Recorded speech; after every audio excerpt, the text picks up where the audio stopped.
I never expected my own son to look at me with pity, but that is exactly what happened the day he married Amanda. Before I tell you about the housewarming party that completely shattered their illusions about me, drop a comment telling me where you are watching from. Hit that subscribe button if you have ever had to deal with entitled family members who mistake your quietness for weakness. My name is Stephanie Murray. I am 65 years old, a widow for the past 5 years. When my husband passed, he left me a fully paid-off modest home and a healthy life insurance policy. I never saw the need to upgrade my lifestyle. I drive a 10-year-old sedan, I clip coupons because old habits die hard, and I live comfortably within my means. My son David always assumed this meant I was barely scraping by. He is a passive boy, easily influenced by whoever speaks the loudest. And right now, the loudest voice in his life is his wife, Amanda. Amanda is a woman who measures human worth by zip codes and brand names. A month after their wedding, she stopped by my house, unannounced. She walked straight into my kitchen, opened my pantry, and sighed heavily at my generic brand coffee and bulk oats. "Stephanie, you really shouldn't have to live like this," she murmured, pulling 2 bags of expensive organic groceries from her tote bag. "David and I want to help you out. We brought you some real food." She placed them on my counter like she was handing bread to a peasant. I did not yell. I did not cry. I simply thanked her, put the groceries away, and waited for her to leave. The moment her car pulled out of my driveway, I logged into my bank account. For 8 years, I had been paying David's monthly car insurance out of habit from his college days. It was a small way I helped him out. I clicked Cancel Auto Pay and removed my card from his account. If they had enough disposable income to buy me pity groceries, they could pay their own bills. Amanda thought she was the one establishing the power dynamic in our relationship. She was about to learn otherwise. 2 weeks after this grocery incident, David called me sounding stressed. His car insurance had lapsed, and the company pulled the monthly premium directly from his checking account, overdrawing it. I listened calmly while he complained about the sudden expense.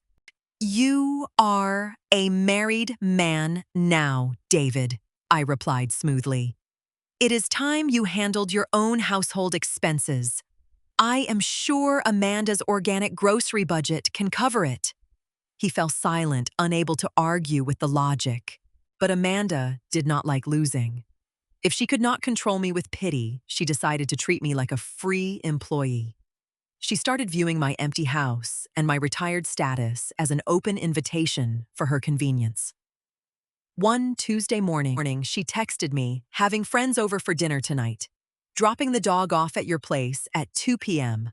Also, can you polish those silver serving trays you have and bring them over at 5? Thanks." She did not ask.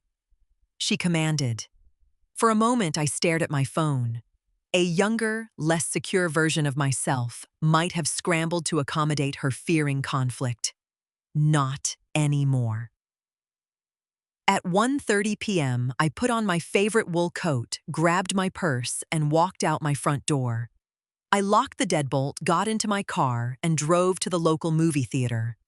I bought a ticket for a 2-hour matinee, turned my phone completely off, and enjoyed my popcorn in the dark. When I finally turned my phone back on at 4:30 p.m., I had 6 missed calls from David and 3 angry texts from Amanda. She had stood on my porch for 20 minutes ringing the bell. I called David back as I walked to my car. "Mom, where were you?" he demanded. "Amanda was stuck in the cold with the dog." "I was out," I answered simply. "I have a life, David. Next time Amanda needs a dog sitter or a maid, she should hire one. My time belongs to me." I hung up before he could respond. They stopped demanding favors after that, but the condescension only grew, leading right to their big announcement. The tension simmered for a few months until David called to invite me to lunch. When I arrived at the cafe, Amanda was sitting next to him, practically vibrating with smugness. She pushed a glossy brochure across the table before I even ordered my tea. "We are moving," Amanda announced, "to the Apex Tower downtown. We just signed the lease. I glanced at the brochure. Apex Tower was a notoriously expensive high-rise. I knew the rental rates there. They were astronomical, easily double what David and Amanda should be paying on their current salaries. It is a beautiful building, I noted carefully. That is a major commitment. Well, David got a small promotion, and we decided it was time to upgrade our lifestyle. Amanda explained, adjusting her designer watch. She leaned forward, offering me a sympathetic smile. It is a huge step up. You know, since you are stuck in that old drafty house of yours, you can come over and experience modern living sometimes. We even have a guest bathroom. I took a slow sip of my tea. What Amanda did not know, what nobody knew except my older sister Martha, was that I had spent the last 2 months closing a massive real estate deal. Using the quiet investments my husband and I had built, I had purchased a massive property in a highly sought-after school district just outside the city. I bought it in cash. It was currently being renovated to become a premium rental property that would generate a massive, passive income. I did not feel the need to defend my drafty house to a woman renting an overpriced apartment to look rich. I appreciate the offer, Amanda. I smiled pleasantly. I will certainly come to the housewarming. I RSVP'd yes right then and there. I just had to decide what kind of guest I was going to be. The week of the housewarming party, my sister Martha came over for coffee.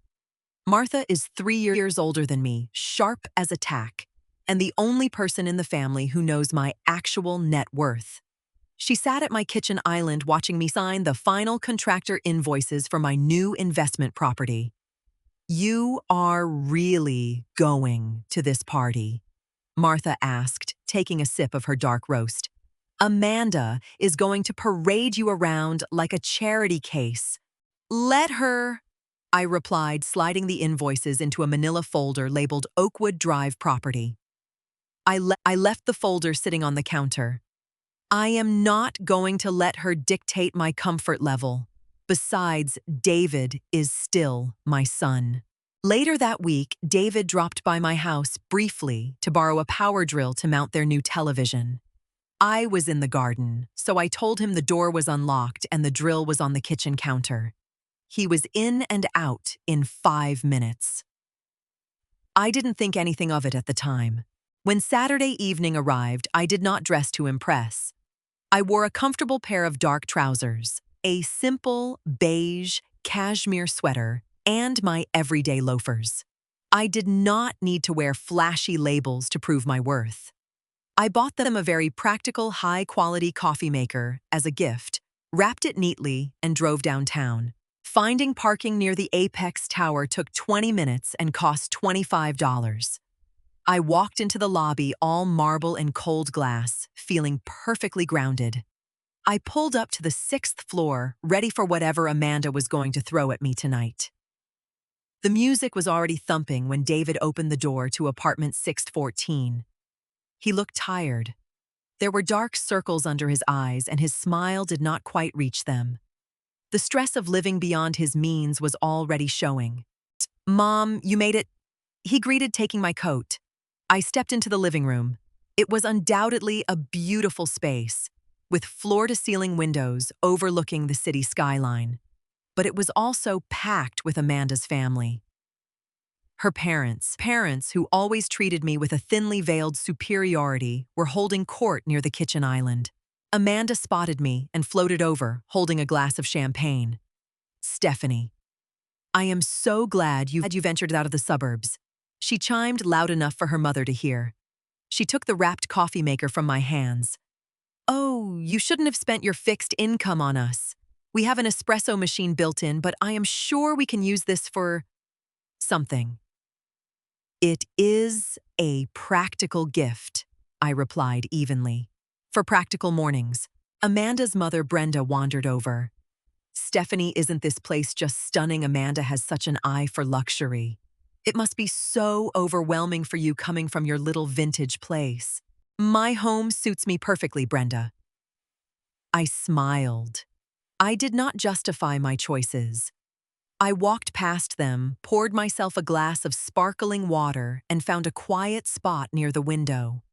I watched the room. Most of the furniture was brand new, clearly bought on credit to match the apartment's aesthetic. I found a quiet corner with my water, but Amanda was not going to let me stay invisible for long.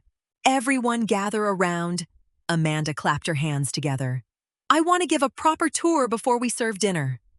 The guests, mostly Amanda's family and a few of David's co-workers, formed a loose circle. I stayed near the back, my water glass in hand. My sister Martha, who had also been invited to balance the family numbers, caught my eye and rolled hers. Amanda led the procession through the apartment. She pointed out the quartz countertops, the smart home lighting system, and the rainfall shower heads. With every feature she highlighted, she managed to throw a tiny, subtle jab in my direction. "These windows have motorized blinds," Amanda demonstrated, pressing a button on the wall. "Stephanie, I know you still use those old corded curtains, so if you get confused in the guest room, just ask David for help." A few of her cousins chuckled. I simply nodded, keeping my expression entirely neutral. "And here is the second bedroom." Amanda pushed open a door. "David is using it as an office for now, but we plan to convert it into a nursery eventually. It is just so nice to have extra space. Not everyone can handle feeling cramped in an outdated floor plan." David stood near the back staring at his shoes. He did not defend me. He just let her talk. It was disappointing but not surprising. I took a sip of my water. The tour was just the appetizer. The real show was meant for the dinner table. Dinner was a catered affair, though Amanda made a point to serve it on the rented porcelain plates as if she had cooked it herself. We all found our assigned seats at the massive glass dining table she had somehow squeezed into the open concept room. I was placed near the far end, sandwiched between Amanda's uncle and her cousin, with Martha directly across from me. David sat at the head of the table, looking increasingly exhausted as he repeatedly refilled wine glasses for his in-laws. Throughout the meal, Amanda's family dominated the conversation. Her father spent 20 minutes loudly complaining about the maintenance costs of his leased luxury SUV, while her uncle bragged about his aggressive stock portfolio. I ate my rosemary chicken quietly, perfectly content to listen and observe. I noticed David rubbing his temples, probably calculating the cost of the caterer in his head. As the dinner plates were being cleared away by the hired servers, Amanda stood up. She picked up her champagne flute and tapped her silver fork against the crystal. The sharp, clinking sound immediately quieted the table. "I just want to thank you all for coming tonight." Amanda began, her cheeks flushed with a mix of alcohol and the thrill of being the center of attention. "David and I have worked so hard to get here. We truly believe that your environment dictates your success, and this apartment represents the next tier of our lives." She looked around the long table, her eyes scanning past her relatives, before finally landing squarely on me. The condescension in her gaze was heavy and deliberate. "We decided early on that we didn't want to settle for a small, outdated life." Amanda continued, her voice echoing in the quiet room so that no one could miss a single word. She tilted her head, offering me a fake, pitying smile. "Not everyone can afford a two-bedroom apartment." Her whole family laughed. It was not a polite, subtle chuckle. It was a loud, unified laugh of shared superiority. I felt Martha tense up across from me, her grip tightening on her water glass. I did not flinch. I did not look away or show an ounce of hurt. I simply picked up my glass and took a slow, deliberate sip of my water. It was time to let the truth do the heavy lifting. The laughter rolled through the dining room for a few moments before it began to die down, leaving a thick, uncomfortable silence in its wake. Several of David's co-workers shifted awkwardly in their seats, sensing the blatant disrespect, but not wanting to intervene. Martha, bless her heart, refused to let the awkwardness sit. She reached for her linen napkin, dabbed the corners of her mouth, and spoke up. Her voice was entirely casual, as if we were just having coffee in my kitchen. "Speaking of space, Stephanie, Martha noted, looking directly at me and completely ignoring Amanda. Did the landscaping crew finally finish the backyard at the new place? I know you wanted the stone patio done before the month ended, so the tenants could use it. Amanda snapped her attention to Martha, her fake smile instantly faltering into a confused scowl. New place. What are you talking about? Did Stephanie finally move into an assisted living condo? I opened my mouth to answer, but before I could get a single word out, David suddenly sat up bolt straight at the head of the table. He looked at me, his eyes wide and panicked, as if a bucket of ice water had just been dumped over his head. He blinked rapidly, his face draining of all color. In that split second, I could see his mind racing. He was remembering the manila folder he had seen sitting on my kitchen counter a few days ago when he came to borrow my power drill. The folder prominently labeled Oakwood Drive property. He had seen the square footage and the tax assessment peeking out of the top flap, but he hadn't fully processed it until this exact moment. David swallowed hard, his Adam's apple bobbing in his throat. He leaned forward, placing both hands flat on the glass table, completely ignoring his wife's confusion. He stared at me with absolute disbelief. Is that why you bought a 5-bedroom house? Dead silence. The clinking of silverware stopped completely. The soft jazz music playing in the background suddenly sounded deafening as 20 pairs of eyes locked onto me. Amanda's mouth fell open, her champagne flute hovering completely frozen in midair. A 5-bedroom house, Amanda stammered, looking frantically between David and me. What is he talking about? Stephanie lives in that old 3-bedroom. I placed my napkin neatly on the table beside my plate. I kept my voice perfectly level and calm. Yes, David, I answered my son. The renovations finished on Tuesday. It is a lovely property in the Oakwood district. The new tenants signed a 2-year lease and are moving in next month. The rental income will be quite substantial. Amanda's mother practically dropped her fork. You bought a house in Oakwood. Those properties go for over $1 million. Cash, Martha added unhelpfully, hiding a smirk behind her wine glass. Amanda's face turned a mottled shade of red. The illusion of her superiority was crumbling in real time. You have that kind of money, she demanded, her voice rising in pitch. You have that kind of money and you let us struggle with this ridiculous rent. I looked directly at my daughter-in-law. I did not raise my voice, but I made sure every word landed with precision. I do not let you do anything, Amanda, I replied. You chose this lease. You chose this lifestyle. My finances are my own, and they are none of your business. I came here to celebrate your new home, not to be mocked for my choices. I stood up from my chair and pushed it in. Thank you for the dinner. The chicken was lovely. I grabbed my purse from the back of the chair. I left my barely touched dinner on the table, but I had never felt more satisfied. The next morning, my phone rang at 9 a.m. It was David. I let it ring 3 times before I picked up, sitting at my kitchen island with my generic brand coffee. Mom? He started, his voice thick with embarrassment. Things got crazy after you left. Amanda is furious. She thinks you were hiding money from us. I was not hiding anything.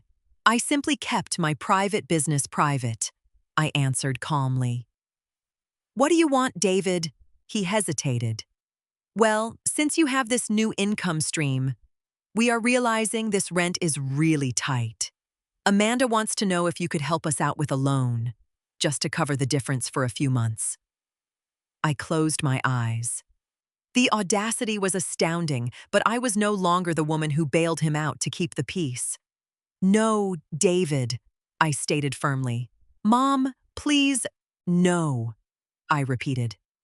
I love you, but I will not fund a lifestyle designed to impress strangers, especially after being disrespected by your wife. You signed the lease. You figure it out. I hung up the phone before he could beg. I walked to my back door, looking out at my quiet, paid-off yard. I did not need a dramatic reconciliation. I did not need an apology. I had my boundaries, my peace, and my freedom. I grabbed my keys to go check on my new property, my step lighter than it had been in years. Have you ever had to set a hard financial boundary with family? Let me know in the comments below. If this story resonated with you, hit that like button and subscribe for more real-life stories about taking back control. Thanks for watching.